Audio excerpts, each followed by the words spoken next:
risked some heat injuries last time.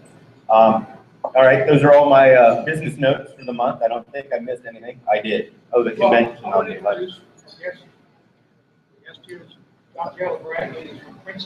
Okay, you want to come up and talk for 35 seconds and tell us who you are and what you're running for, and then I'll move in. Good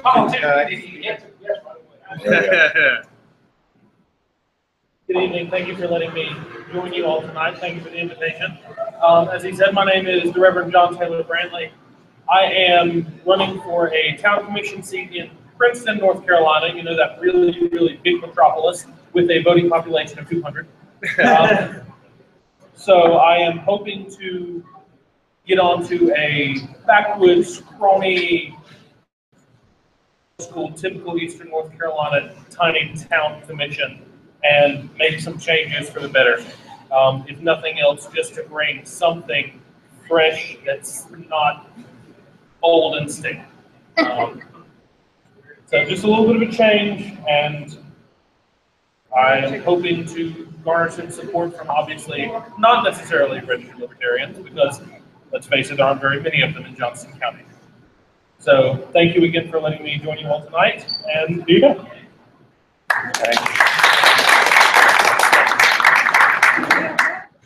Move this person in the background and maybe add one to the end or whatever. All right, so the only event I didn't mention is the convention on 11 August, and that convention will be a lot of fun, and we're going to have some great conversations around bylaws. But even more importantly, we will be electing our leaders going forward from August 11th. And the candidate for state chair, at least the candidate I am aware of at this time, barring any others at the convention, is Susan Hogarth, and she is here, and she is going to lay out her ideas for the party over the next 2 years and persuade you to cough up thousands of dollars, I'm sure, compared to what some of you will give.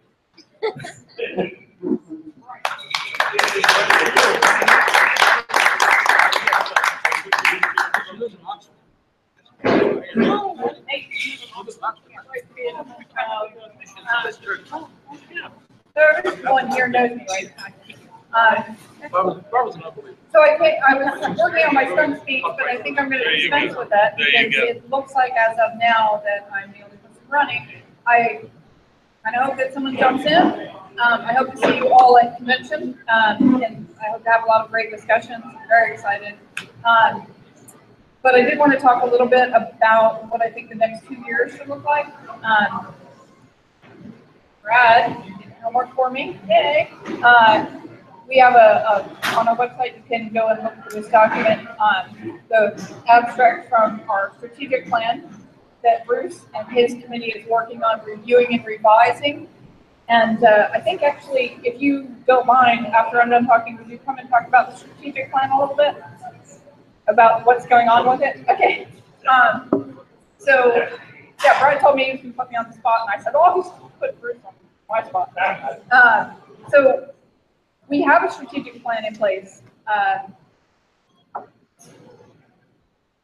feel like the executive committee presently constructed, is doing a great job laying a foundation for the strategic plan, but it's at a point where it can use a review and revision, and that's happening under Bruce's leadership.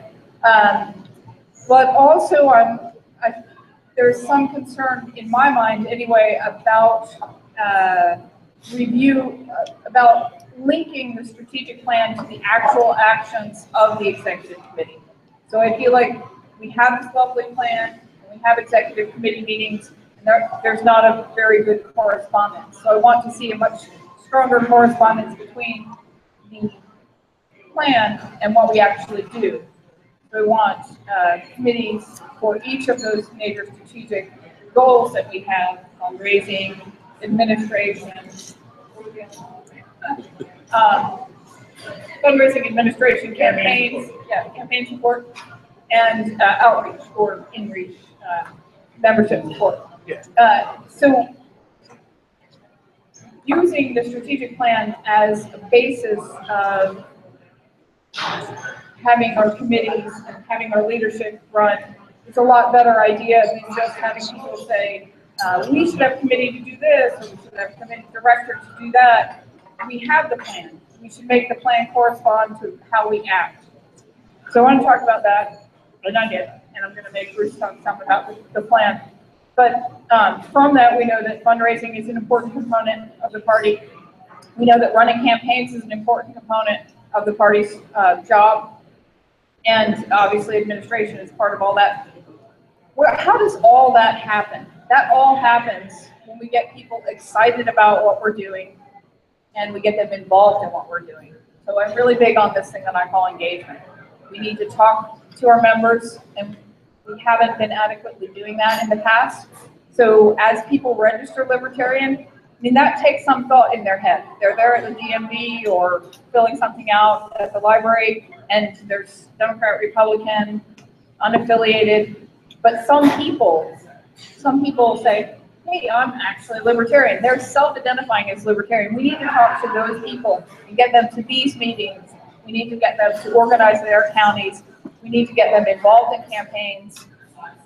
We need to mentor them along philosophically as well as strategically. And those other things I don't think will solve themselves necessarily, but they will grow on a foundation of engagement with those people. So once those people become involved in the party, they will be our donors. They will look for more donors. They will get more people involved. So that's kind of my major focus. I think the party's major focus over the next few months is, first of all, getting ready for the next convention, because we have to have that early next year, sending people to the national convention. Running campaigns for this fall, and now we know that there's not going to be any special election, but there is going to be redistricting. It's a little confusing. And then there's probably going to be a legal challenge to the redistricting. It'll go on. But beyond the campaigns this fall, which will be really good test beds for getting people involved and getting people educated about running campaigns and participating in campaigns, we have the General Assembly campaigns for the next year. And we need to already start recruiting people for those. And some people have already jumped in. And I want to see that number increase. Really crucially, we need to get someone for the governor's race in the next couple of years. But I would like to see us develop 2 or 3 people from which good, dedicated, well-spoken people from which to choose as a party for that, because that's going to be crucial in terms of retaining ballot access. Those are my main concerns. But I would like, I'm so excited about being here because I would like to hear what everyone else thinks we should do over the next year and a half. But right now, I'd like Bruce to say something about where the strategic plan is and where it's going. Thanks, Scott.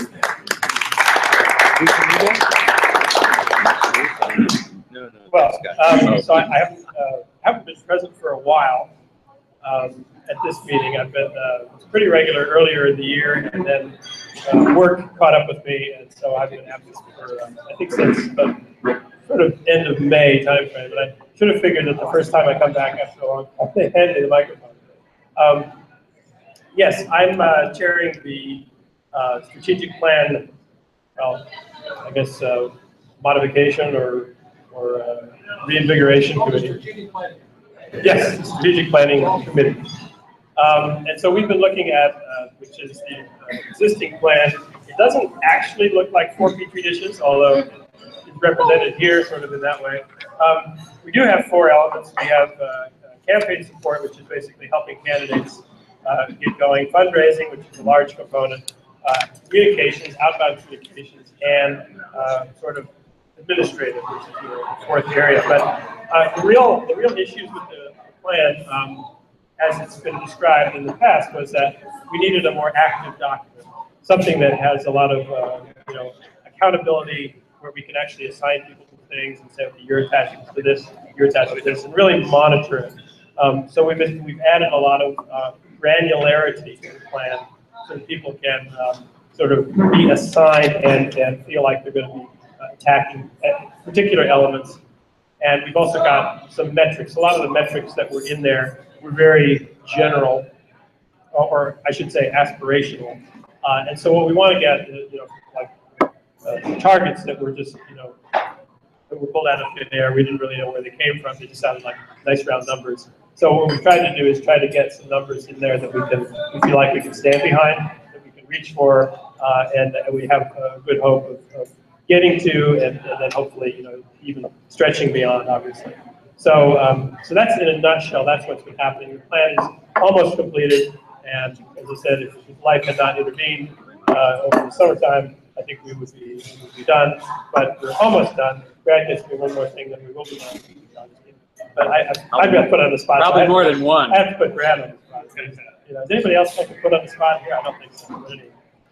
So yeah, that's the state of the plan, and we'll be rolling that out, and hopefully that'll become something that the executive committee, under perhaps Susan, who knows, will be will be attacking and using as a template to look at development and party activities in the future. Okay. Thanks a lot. So I forgot to say, I'm perfectly happy to answer any questions. Hi, Brett. Why didn't you know that from the first? Yeah, well, I do have a question, which I think has pretty much been implicitly answered, at least. But with the strategic plan, there are those 4 areas. We have basically fundraising is the largest, then in decreasing order, policy, influence, constituency, development, and administration. Are you comfortable with those 4 categories as the basic categories?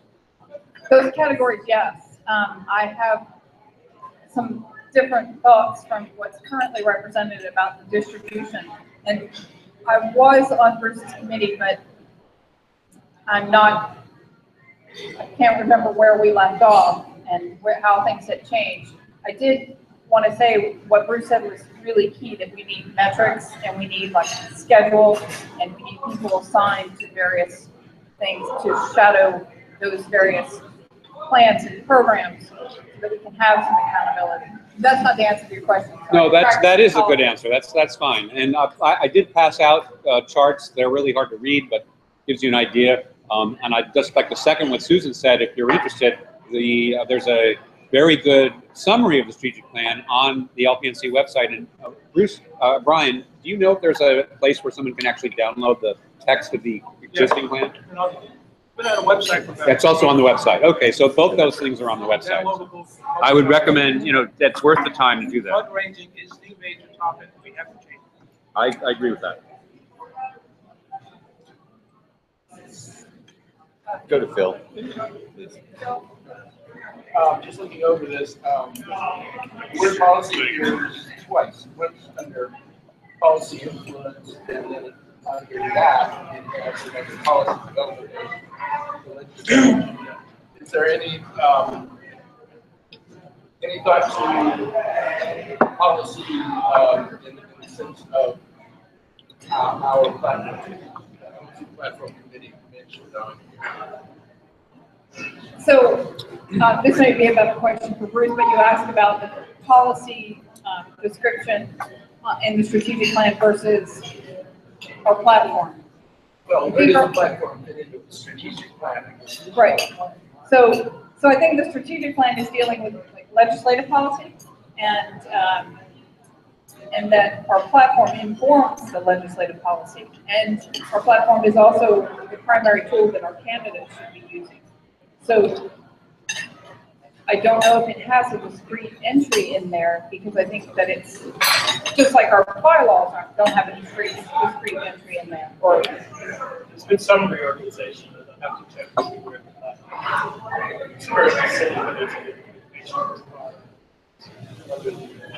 can be. Well, of course, some of these things end up in both states. right, Fundraising could be part of campaign support in a sense. exactly. So things do contribute to different areas. That's why it looks like Petri dishes. But can you make a note of that, so that we can go and kind of review how the platform underlies the entire thing? That's a good point. Yeah.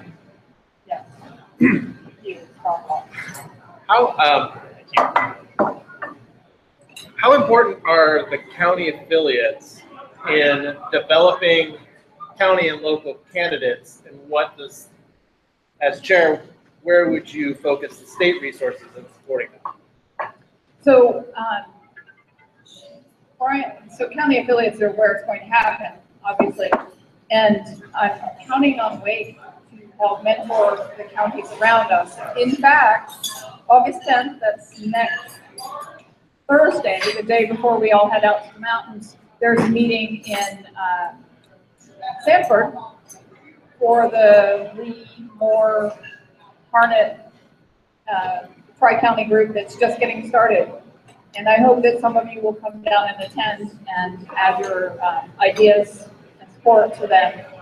So I think they're getting off to a good start. They've already got a local candidate, no, two. And I think that county affiliates are where it's going to happen. And there's been a lot of structural work. Jeremy and Brian, especially, and Wendy out west have done a lot of work on how to develop a county affiliate and how to start supporting it and how to incubate it and get it grown and active and start going. But we all know it relies on 2 or 3 key people in an area, and they have to get more key people so that it doesn't, disappear when they disappear. Especially that's going to be important with university, college affiliates. Since we have that structure, we need to add more people to it so that we have, right now we have a very few people, and Brian and Jeremy were good enough to let me, in the last couple of months, work on one of those affiliate development groups where I learned a lot, especially from Brian, about how that starts up. So I think that we need to develop more individual people who can work with groups of 5 to 10 counties and get them going on a solid footing, work with them, really do a lot of hand-holding for the first 6 months or a year until things are solid. You can't just throw a bunch of documents at them and say, go now and affiliate. You have to be there with them and walk them through the process, get their bylaws going, get them incorporated, get them right with the state party. Not sure if that answers your question, but thank you, Brad. So it's a more practical, just 2018 election cycle. So, they're possibly going to lower ballot access. Part of that thinking is it'll let the Greens and other parties get on. Do you see the state helping with 1 or 2 key candidates in the state where we think we might win? Or would the strategy be more of making a difference in those purple areas?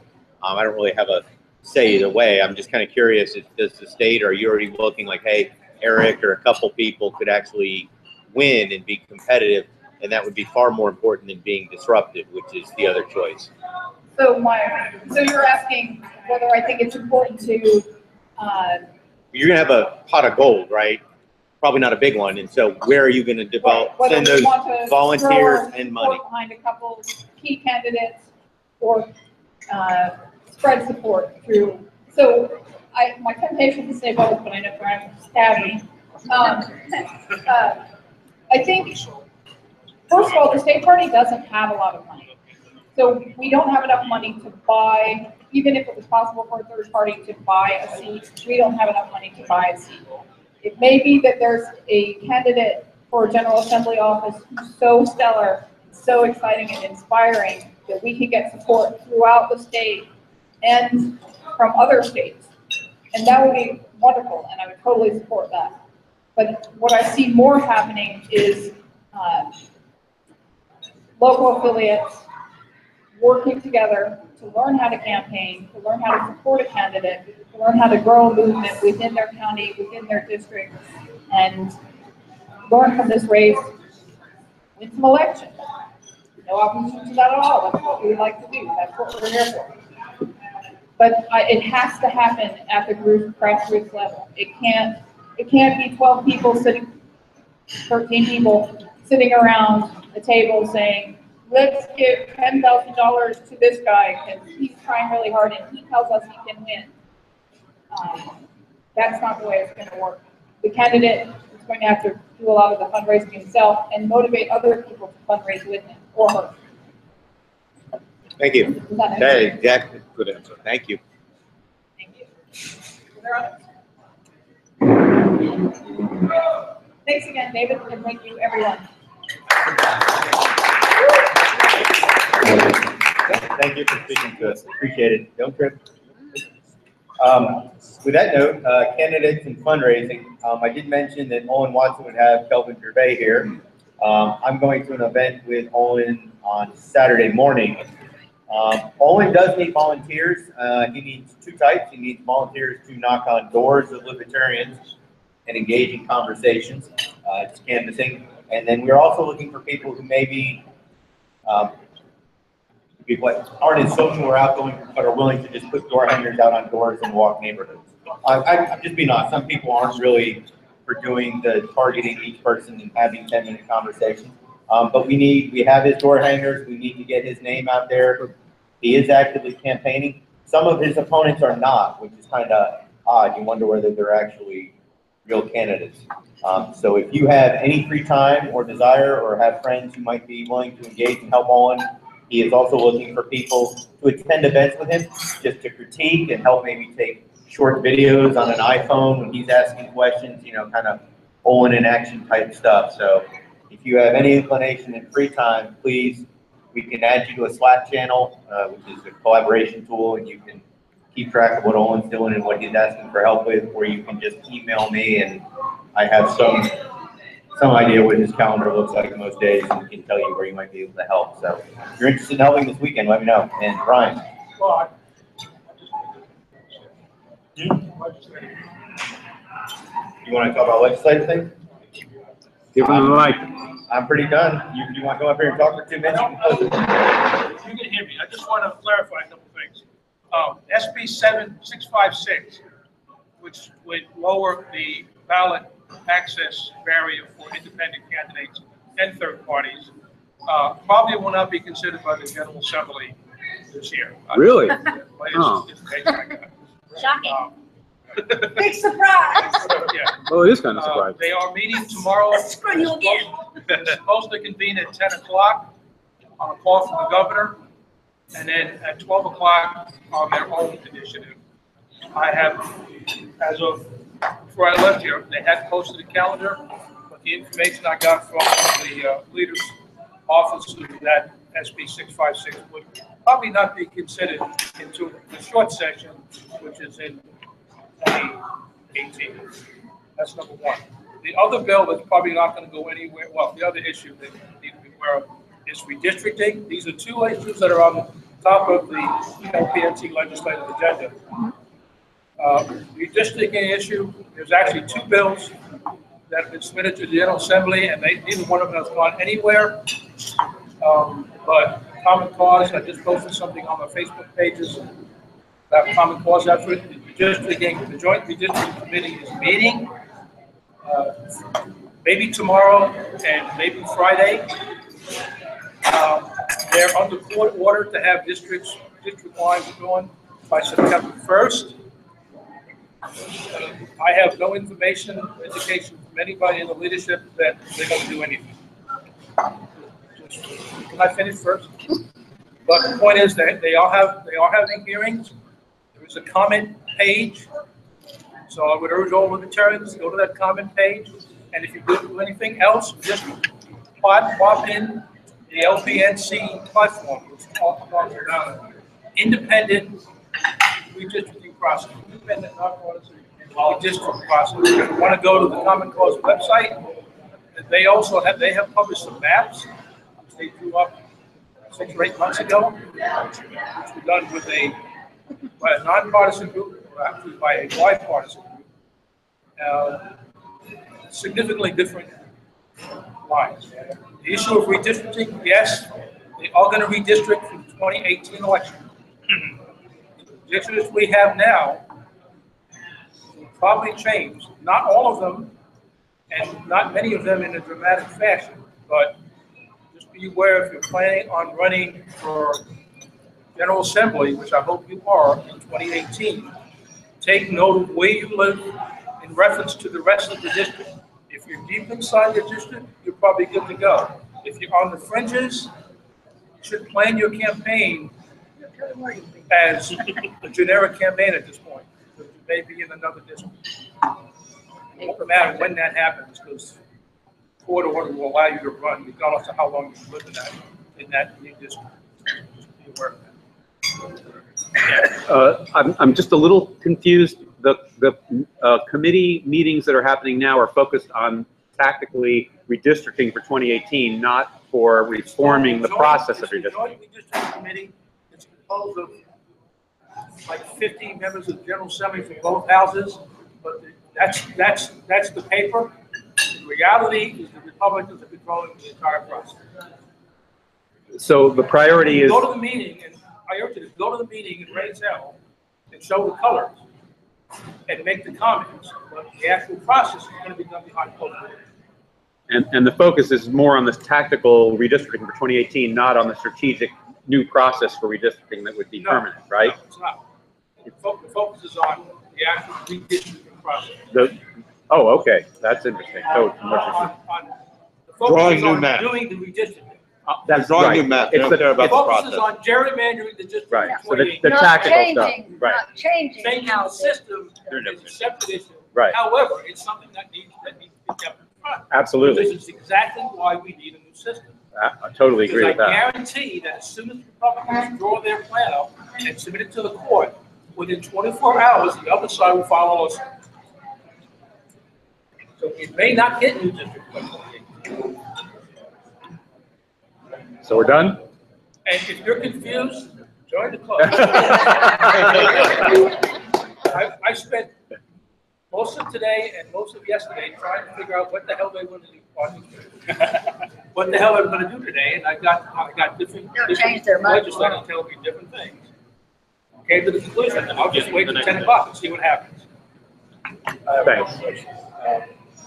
It's the mandate of the court, try again, but if you fail, the penalty is to be told yet again to try, so that this can keep going on indefinitely. The mandate is to draw new districts by September 1st. This is the structure. But it's then they would be submitted to the court, which would say, these are good, you did a good job, or you didn't do a good job. So if they want to stall, all they've got to do is a bad job. And then they'll be asked to try again. Well, yeah, theoretically. Bobby's trying to give away beer, no take. They have to give- He hasn't asked you or Ken yet. So there's only consequences if they fail to put forward a bad plan.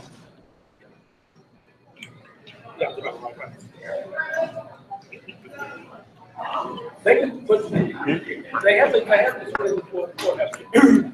But I guarantee that no matter what they submit, hopefully. So your email to me was confusing, Brad. Which one You was want that? me to do the meetup stuff? Is that what you're talking? No, I'll do it.